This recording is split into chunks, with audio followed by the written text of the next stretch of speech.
نبی اسلام نے فرمایا کہ جب بچہ اس عمر کو پہنچ جائے کہ وہ بولنے لگے تو سب سے پہلا کام تم نے کیا کرنا ہے؟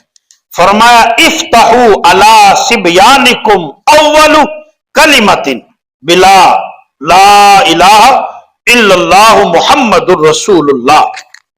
فرمایا اپنے بچوں کا آغاز کلمہ طیبہ سے کیا کرو، یعنی جیسے ہی وہ بولنے لگے تو انہیں کلمہ سکھاؤ۔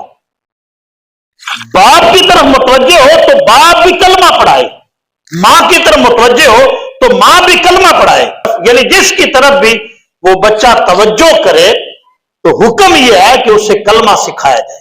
سب سے پہلے یہ کام کرنا ہے کہ اپنی اولادوں کو کلمہ طیبہ سکھاؤ۔ اپنا نام ابا جی کہنا، امی جی کہنا یہ بعد میں، پہلے اسے کلمہ سکھاؤ۔ اور ساتھ نبی اسلام نے فرمایا وَلَكِّنُوهُمْ عِنْدَ الْمَوْتِ، فرمایا اسی کلمے کی تلقین موت کے وقت بھی کیا کرو۔ یعنی انسانی زندگی کے دو کنارے ہیں، ایک آغاز اور دوسرا اختتام۔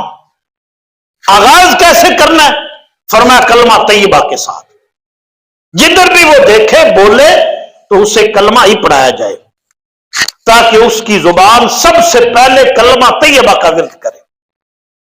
اور اختتام یعنی جب وہ بوڑھا ہو جائے تو فرمایا اس کے سامنے بھی کوئی بھی آ کر کے اسے ملے تو کلمہ طیبہ کی تلقین کرے، اسے کہے نہ کہ تو پڑھ، بلکہ اس کے سامنے پڑھا جائے۔ تو یہ نبی اسلام نے فرمایا، آگے حضور نے حدیث میں بھی فرمایا فَإِنَّهُ مَنْ كَانَ أَوَّلُ كَلَامِهِ لَا إِلَهَ إِلَّا اللَّهُ، فرمایا وہ بندہ کہ جس کا پہلا کلام کلمہ طیبہ ہے، یعنی لا الہ الا اللہ محمد رسول اللہ، وآخر کلامہ، اور اس کا آخری کلام بھی کلمہ طیبہ لا الہ الا اللہ محمد رسول اللہ تھا۔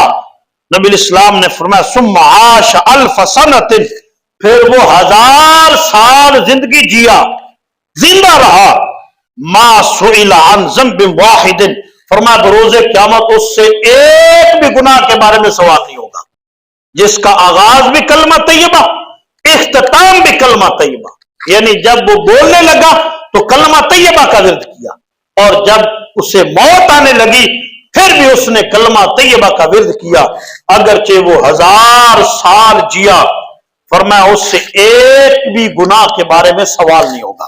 نبی علیہ الصلوۃ والسلام کی بارگاہ میں ایک شخص حاضر خدمت ہوا، عرض کی، اور اس نے اپنی اولاد میں سے کسی بچے کی شکایت کی، جا رجل فشقا الیہ بعد ولدہ، عرض کی یا رسول اللہ صلی اللہ علیہ وسلم میرا بیٹا میرے ساتھ ایسے ایسے کرتا ہے اور اس کے حالات ایسے ایسے جا رہے ہیں۔ نبی اسلام نے فرمایا حل دعوت علیہ، کیا تو نے اسے کوئی نقصان والی دعا تو نہیں دی؟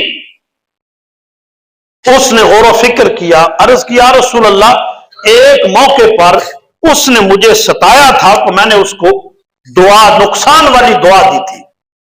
تو فرمایا اپنی اولادوں کو بد دعا نہ دیا کرو، فرمایا اسی کا اثر ہے، اگر آج وہ برباد ہو رہا ہے، بگڑ رہا ہے تو تمہاری دعا کا اثر ہے۔ اسی لیے جب بھی اولاد کے لیے دعا کرو تو اچھی اچھی دعائیں کرو۔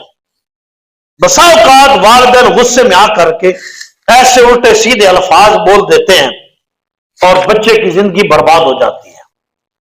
تو اس لیے فرمایا کہ اپنی اولاد کو اچھی دعائیں دو، اور حدیث میں نبی اسلام نے فرمایا 3 لوگوں کی دعا رد نہیں ہوتی، ایک مظلوم کی دعا، دوسرا مسافر کی دعا، اور تیسرا نبی الصلوۃ والسلام نے فرمایا والدین کی دعا اپنی اولاد کے حق میں۔